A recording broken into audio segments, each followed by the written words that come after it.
I'm Claudia and I'm a tool librarian here at the Missoula Urban Demonstration Project. And today we're going to talk a little bit about aquaponics. Let's go take a look. Alright, so I'm standing outside of the greenhouse, and before we go in, I want to break down aquaponics. Aquaponics is the combination of two things: aqua farming or aquaculture, which is the process of farming aquatic organisms under controlled conditions, and then hydroponics, which is the process of growing plants using a mineral nutrient solution in water without soil. Alright, so let's take a look. As you can see, we have our aquaponics system. The lower part is what's going to be our aquaculture. So this is where our fish are going to live, and the upper system is our hydroponic, and this is where our plants are going to grow. So aquaponics has now created what is referred to as a closed system for the most part. It's not completely closed because you do still have to add food for the fish, and you also have to add additional water due to evaporation. Alright, so the cycle begins when we add food into the lower tank for the fish. The fish are going to consume that food, digest it, and excrete waste. Once that waste has been excreted from the fish's body, it's going to present in the water as either ammonium or ammonia, depending on the pH level of your water. Now, if those levels are left untreated, they will begin to poison the fish. Don't worry, this is where the hydroponic portion of the system comes in. So as you can see, we have a submersible pump here in the bottom tank. What this is doing is it's taking water and pumping it up through these pipes to the plant beds. Alright?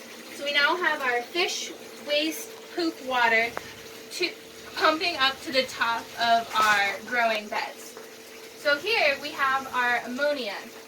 Now what's going to happen next is you have a naturally occurring bacteria that's going to take that ammonia and convert it into nitrites. Alright?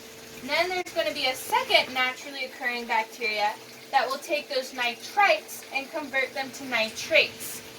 Now that they've been converted into nitrates, it's in a state that can be absorbed by the plants. So the plants are going to absorb those nutrients and slowly filter out the water that we have pumping to these top beds. And once this has been filtered, your water is going to reach a certain level. Once it reaches that level, it'll begin to drain down and cycle back down into the fish tank of its now clean state. And that's how it works. It's pretty exciting. Alright, so we've gone over how the whole system works, and it's super cool.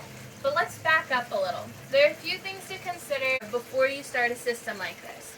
For starters, when you add your fish, you want to do this gradually so that you allow time for that naturally occurring bacteria to build up in your system.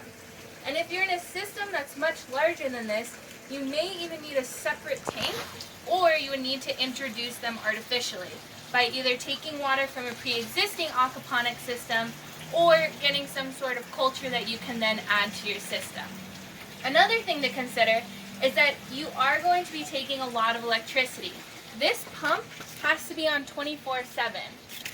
So electrical bills are definitely going to add up in running and managing your aquaponic system. Another thing to consider is if your system is going to be in a greenhouse or other primitive structure, it's good to consider what your winter is going to look like, if you're going to need to heat this or not. Fortunately, here at MUD, we're going to take the next year to kind of experiment with this.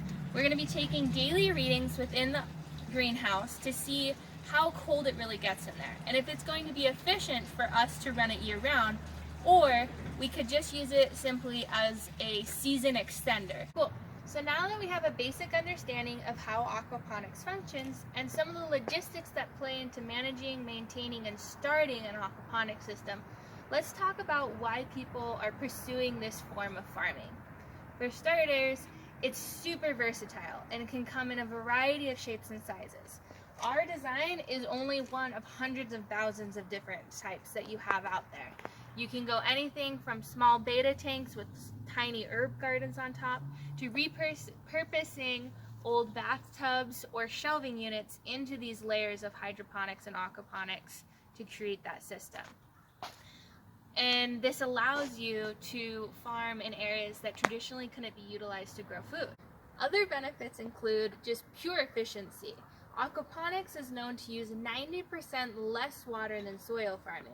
You also don't have to worry about soil quality since there is no soil in here, so no crop rotation.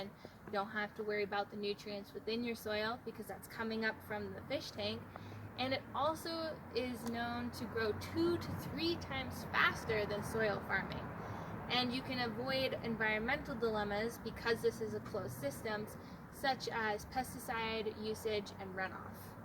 Alright, so I hope that this super short video has sparked some interest in you to either develop your own aquaponics system or perhaps research it some more. And stay tuned as we are just beginning our aquaponics journey over here at Mud. We'll see you later!